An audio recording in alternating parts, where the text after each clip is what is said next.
समझे की तू मोबाईल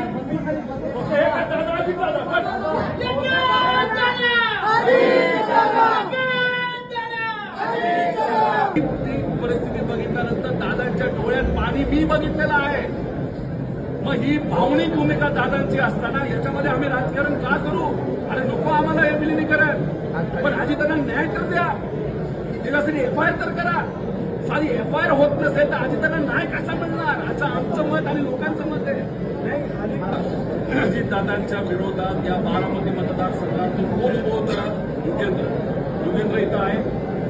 मला पहिलं जिल्हा परिषदेचं तिकीट दादांनी दिलं, मला आमदारकीचं तिकीट दादांनी दिलं आणि राजकारणात आम्ही दोघं येण्यापूर्वी लहानपणीपासून जन्मापासून आम्ही त्यांचे पुतणे, आम्हाला त्यांच्या मांडीवर ठेवलंय हे आम्हाला माहित आहे.